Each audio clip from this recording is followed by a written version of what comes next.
दोस्तों, अगर आप भी भारत और बांग्लादेश के बीच सांसें रोक देने वाला पहला टी20 मुकाबला देखने के बाद खुश हैं तो वीडियो को लाइक जरूर कीजिएगा। आज के इस रोमांचक मुकाबले की हाईलाइट का लाइक टारगेट केवल 100 लाइक्स का है, तो दोस्तों इस वीडियो को दिल से लाइक करना बिल्कुल ना भूलें। दोस्तों, जैसा कि आप तो जानते ही हैं कि श्रीलंका सीरीज की समाप्ति के बाद इंडिया बांग्लादेश के बीच 3 मैचों की रोमांचक टी20 सीरीज का शुभारंभ हो चुका है, जिसका पहला टी20 मुकाबला आज मुंबई के वानखेड़े स्टेडियम में आयोजित किया गया, जहां इस मैच में रोमांच की सारी हदें पार हो गई। अंतिम ओवर तक मुकाबला पहुंच गया था, जिसकी अंतिम गेंद में भी ये बता पाना नामुमकिन था कि भारत बाजी मारेगा या फिर बांग्लादेश टीम इंडिया को बड़ा झटका दे देगी।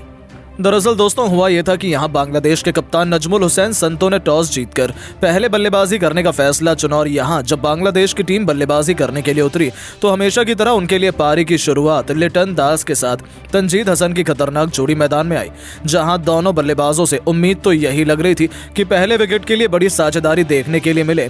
लेकिन दोस्तों, यहां पर तंजीद हसन के रूप में पहला बड़ा झटका बांग्लादेश की टीम को अर्शदीप ने दिया, जहां अब पहला बड़ा झटका लग जाने के बाद फिर बल्लेबाजी करने के लिए उतरे कप्तान नजमुल हुसैन संतो, जहां लिटन दास और संतो मिलकर साझेदारी को आगे बढ़ा पाते। उससे पहले लिटन को 7वें ओवर की दूसरी गेंद पर रियान पराग ने बोल्ड कर दिया और यहां लिटन 20 रन बनाकर ही आउट हुए।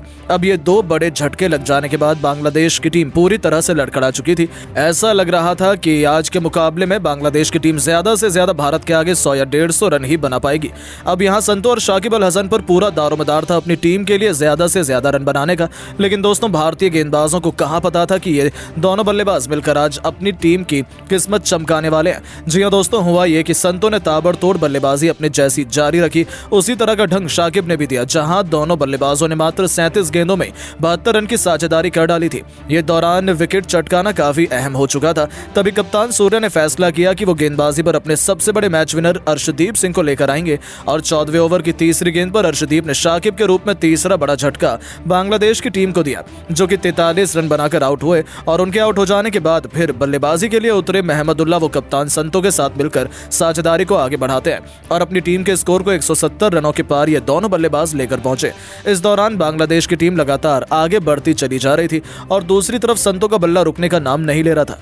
उन्होंने मात्र 34 गेंदों में भारत के खिलाफ 74 रन ठोक डाले थे। अब यहां से मैच पूरी तरह से फंस चुका था। तभी अर्शदीप ने आकर 17वें ओवर में संतो का विकेट गिराया, जो कि 74 रन बनाकर इस मुकाबले में आउट हुए। और संतो का विकेट गिर जाने के बाद भारतीय टीम को चैन की सांस आई, लेकिन महमदुल्ला ने साथ ही बल्लेबाजों के साथ मिलकर अपनी टीम को 220 के पार पहुंचाया।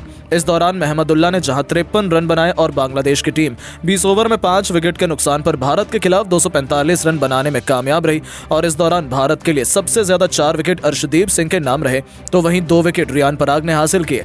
अब दोस्तों, बारी थी भारतीय बल्लेबाजों की इस मैदान पर कुछ चमत्कार कर दिखाने की। दोस्तों, खराब फॉर्म में चल रहे शुभमन गिल ने आज सभी को काफी उम्मीदें दी, लेकिन दोस्तों जब शुभमन गिल और अभिषेक शर्मा ने पारी की शुरुआत की तो आज गिल काफी बड़ी गलती कर बैठे। उनके पास मौका था आज बड़ी पारी खेलकर फॉर्म में वापसी करने का। उन्होंने खतरनाक चौका लगाकर शुरुआत भी शानदार की थी, लेकिन वो गेंदबाज के बिछाए जाल में फंस गए और बड़ा छक्का लगाने के चक्कर में फील्डर को अपना आसान सा कैच दे बैठे। वो इस मैच में केवल 4 गेंद पर 11 रन बनाकर आउट हुए। अब दोस्तों, गिल का विकेट गिर जाने के बाद भारतीय टीम काफी ज्यादा दबाव में आ चुकी थी। अब गिल जब आउट हुए तो बल्लेबाजी के लिए उतरे खुद कप्तान सूर्य, जहां सूर्य और अभिषेक शर्मा पर हर किसी की निगाहें थी कि ये दोनों बल्लेबाज दूसरे विकेट के लिए कितने रन जोड़ पाते हैं। इस दौरान सब कुछ सही चल रहा था। शाकिब अल हसन के ओवर में सूर्य ने एक के बाद एक लगातार 3 गेंद पर 3 खतरनाक छक्के लगाकर टीम इंडिया को तूफानी रफ्तार से आगे बढ़ाना शुरू कर दिया था। दूसरी तरफ अभिषेक शर्मा का बल्ला बोल रहा था। 6 ओवर में टीम इंडिया ने 68 रन बनाए तो देखते ही देखते 8 ओवर में भारतीय पारी 90 रनों के पार खड़ी थी। देखते ही देखते इन दोनों खिलाड़ियों के बीच 100 रनों से अधिक की मजबूत पार्टनरशिप हो चुकी थी। दोनों तरफ से दोनों खिलाड़ी केवल चौके और छक्के ही बरसा रहे थे। इसी बीच कप्तान सूर्य ने अपना तूफानी अर्धशतक केवल 30 गेंद में ठोक दिया, जो टीम इंडिया की जीत के लिए बेहद महत्वपूर्ण माना जा रहा था। इन दोनों ने भारत को मैच में मजबूत स्थिति में लाकर खड़ा कर दिया था। लेकिन दोस्तों, अभिषेक शर्मा भी अपनी साझेदारी को ज्यादा देर तक आगे नहीं बढ़ा पाए और 49 रन बनाकर वो आउट हुए। पूरी जिम्मेदारी भारत के 2 सबसे महान बल्लेबाज हार्दिक पांड्या और सूर्य कुमार यादव के मजबूत कंधों पर आ चुकी थी मैच जिताने की, क्योंकि इनके अलावा कोई और बल्लेबाज भारतीय टीम को जिताने का दम नहीं रखता था। अब दोस्तों, यहाँ हार्दिक पांड्या ने भी आते ही अपने विस्फोटक अंदाज में एक तरफ से बांग्लादेश गेंदबाजी को बेरहमी से कुटाई करनी शुरू कर दी। दोनों मिलकर साझेदारी को आगे बढ़ाते हुए अंतिम ओवर तक ले जाते हैं, जहां सबसे खास बात तो ये थी कि सूर्य कुमार यादव आज कमाल की लय में नजर आ रहे थे। उन्हें रोक पाना आज किसी भी गेंदबाज के बस की बात नहीं हो पा रही थी। यहां तक कि हार्दिक भी दूसरी तरफ खड़े खड़े केवल उनकी बैटिंग का आनंद उठा रहे थे। उन्होंने सबसे पहले तो मात्र 30 गेंदों में अपना अर्धशतक पूरा किया और अर्धशतक जड़ने के बाद वो अपने शतक की ओर आगे बढ़ चले। इस दौरान अंतिम ओवर तक मैच जब पहुंचा तो भारत को मुकाबला जीतने के लिए 6 गेंदों में 21 रन की दरकार थी। अब स्ट्राइक पर हार्दिक पांड्या थे। बांग्लादेश की तरफ से अंतिम ओवर लेकर आए थे मुस्तफिजुर रहमान। अब यहां पहली गेंद मुस्तफिजुर ने यॉर्कर लेंथ पर डाली, जो कि हार्दिक से पूरी तरह से मिस हो गई और कोई रन नहीं मिला। अगली गेंद पर पांड्या ने 2 रन भागे और फिर यहां से भारतीय टीम को 4 गेंदों में 19 रन की दरकार थी। हार्दिक अभी भी स्ट्राइक पर मौजूद थे और दोस्तों हार्दिक शॉट लगाने की कोशिश तो बहुत कर रहे थे, लेकिन उनके बल्ले पर गेंद टच ही नहीं हो रही थी, जिसके चलते यहां बांग्लादेश की टीम पूरी तरह से फुल फॉर्म में थी कि वहीं इस मुकाबले को जीतेंगे। लेकिन दोस्तों जैसे तैसे करके तीसरी गेंद को लेग साइड की तरफ से खेलकर हार्दिक ने 1 रन भाग लिया और अब स्ट्राइक पर आ गए सबसे हमारे बेस्ट अभी तक के फिनिशर खुद कप्तान सूर्या। जहां सूर्या को 3 गेंदों पर 3 तूफानी छक्के लगाने थे और तभी भारत की टीम मुकाबला जीत पाती, क्योंकि 3 गेंदों पर 18 रन भारत को चाहिए थे। अब चौथी गेंद पर सूर्या ने सामने की तरफ छक्का जड़ दिया। 5वीं गेंद पर डीप कवर्स के ऊपर से एक और आसमानी छक्का जड़कर सूर्या ने भारतीय टीम को जीत की दहलीज पर पहुंचा दिया। अब एक गेंद शेष मात्र बची हुई थी और मैच जीतने के लिए 6 रन चाहिए थे। सूर्या बखूबी जानते थे कि मुस्तफिजुर वाइड यॉर्कर लेंथ डालने की कोशिश करेंगे और इसीलिए सूर्या ने पहले से ही अपनी आंखें जमा रखी थी और अपने बल्ले का परफेक्ट स्विंग दिखाते हुए उन्होंने डीप मिड विकेट के ऊपर से महेंद्र सिंह धोनी के अंदाज में मैच विनिंग 6 ठोक दिया, जिसके चलते भारतीय टीम के होनहार बल्लेबाज सूर्या ने इस दौरान अपना शतक तो पूरा किया ही, साथ 110 रन की उन्होंने पारी खेली और अपने शतक के साथ उन्होंने भारतीय टीम को मैच भी जिताया। बाकी इस मुकाबले में हार्दिक के बल्ले से 43 रन निकले। हालांकि दोस्तों हम आपको बता दें कि भारत और बांग्लादेश के बीच खेला गया यह पहले T20 से ठीक पहले अभ्यास सत्र का मुकाबला था, जिसमें भारतीय टीम की जीत हुई। बाकी अब आप सभी की क्या राय है भारतीय टीम की ऐसी बल्लेबाजी और गेंदबाजी को देख लेने के बाद, और आप टीम इंडिया को 10 में से कितने नंबर देना चाहेंगे? अपनी कीमती राय नीचे कमेंट करके जरूर बताएं। दोस्तों आज भारत और बांग्लादेश के बीच 3 मैचों की T20 सीरीज का पहला और सबसे इंपॉर्टेंट मुकाबला खेला गया और इस मैच में तो रोमांच की सारी हदें पार हो गई। जहां पहले भारत के विध्वंसक बल्लेबाजों यशस्वी जायसवाल के साथ रियान पराग और रिंकू सिंह का तूफान देखने को मिला, तो आखिर कैसे चौके छक्कों की सुनामी लाते हुए इन्होंने बना डाला बांग्लादेश के खिलाफ T20 का सबसे बड़ा स्कोर।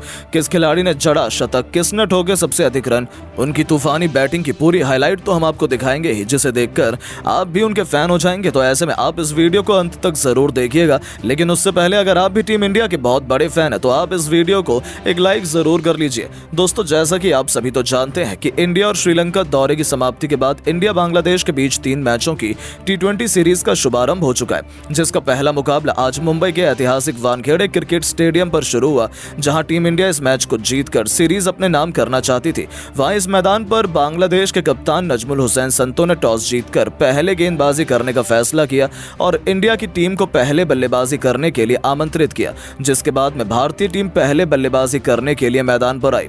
भारतीय टीम के लिए पारी की शुरुआत करने के लिए आज एक नई ओपनिंग जोड़ी मैदान पर उतरी। भारत के लिए आज अभिषेक शर्मा के साथ में यशस्वी जायसवाल मैदान पर उतरे। उन दोनों पर टीम इंडिया को एक बेहतरीन शुरुआत दिलाने की जिम्मेदारी थी, जहां इन दोनों ने शुरू के 2 ओवर तक संभलकर बल्लेबाजी की और सिंगल डबल से पारी को आगे बढ़ाया। हालांकि शुरू में बांग्लादेश के गेंदबाजों ने भी कसी हुई गेंदबाजी की, लेकिन 2 ओवर के बाद में इन दोनों ने ही अपने गियर बदल दिए। खासतौर पर अभिषेक शर्मा ने एक बार फिर से अपने इरादे साफ तौर पर जाहिर कर दिए थे, जहां अभिषेक शर्मा ने तो पहले तो तीसरे ओवर में 2 तूफानी छक्के और एक चौका लगाया। वहीं उसके बाद चौथे ओवर में जायसवाल और अभिषेक शर्मा दोनों ने एक छक्के लगाकर पूरी तरह से बांग्लादेश के गेंदबाजों के ऊपर काउंटर अटैक कर दिया। इन दोनों की बल्लेबाजी से पूरी तरह से बांग्लादेश की टीम दबाव में दिख रही थी। वहीं पावर प्ले के अंतिम ओवर में यशस्वी जायसवाल ने एक बार फिर से मेहंदी हसन को टारगेट किया और इस ओवर में भी यशस्वी ने 2 लगातार स्टेडियम पार गगनचुंबी छक्के ठोककर अपनी हाफ सेंचुरी पूरी कर ली। सिर्फ 19 गेंदों पर इस तरह से पावर प्ले के समाप्त होने तक भारतीय टीम ने 71 रन बना लिए थे। अब कहीं ना कहीं जायसवाल और अभिषेक की यह साझेदारी भारत को एक बड़े स्कोर तक ले जा रही थी, लेकिन 8वें ओवर में शाकिब अल हसन ने आखिरकार भारत को पहला झटका दे ही दिया। जी हां, शाकिब ने अभिषेक शर्मा को आउट कर अपनी टीम को पहली सफलता दिलाई। जहां आपको बता दें कि अभिषेक ने भारत के लिए 15 गेंदों पर 23 रन की पारी खेली, जिसके बाद में बल्लेबाजी करने उतरे शुभमन गिल। जहां गिल ने जरूर आते ही कुछ बेहतरीन टाइमिंग भरे शॉट लगाए और 9वें ओवर में टीम के स्कोर को 100 रनों के पार पहुंचा दिया। आज तो गिल भी काफी अच्छी लय में दिख रहे थे और कड़क शॉट खेल रहे थे। फैंस भी भारत की बल्लेबाजी का भरपूर फायदा उठा रहे थे। इस तरह से 10 ओवर की समाप्ति तक इंडिया ने 108 रन बनाए, लेकिन उसके बाद में कुछ ऐसा हुआ जो किसी भी भारतीय ने नहीं सोचा था। जी हां दोस्तों, पारी के 11वें ओवर में भारत को 2 बड़े झटके लग गए। सबसे पहले इस ओवर की पहली गेंद पर गिल बड़ा शॉट खेलने के लिए गए, लेकिन उनको महमदुल्लाह ने अपने जाल में फंसा लिया और भारत को दूसरा झटका दे दिया। बता दें कि शुभमन गिल ने टीम इंडिया के लिए सिर्फ 7 गेंदों में 13 रन की पारी खेली, जिसके बाद में बल्लेबाजी करने के लिए आए कप्तान सूर्या को भी दूसरी गेंद पर महमदुल्लाह ने क्लीन बोल्ड कर दिया। वो तो अपना खाता भी नहीं खोल सके। ऐसे में लगातार 2 विकेट गिरने के बाद बल्लेबाजी करने उतरे। अब अपनी काबिलियत साबित करने के लिए तड़प रहे रियान पराग। उनके साथ साथ यशस्वी जायसवाल पर टीम को एक अच्छे स्कोर तक पहुंचाने की जिम्मेदारी थी। जहां आपको बता दें कि इन दोनों ने 2 विकेट गिरने के बाद में सूझबूझ के साथ में बल्लेबाजी की और सिंगल डबल से पारी को आगे बढ़ाया। 15वें ओवर में जरूर एक बार फिर से यशस्वी ने अपने हाथ खोले और इस ओवर में जायसवाल के बल्ले से एक बार फिर से एक चौका और 2 ताबड़तोड़ छक्के देखने को मिले।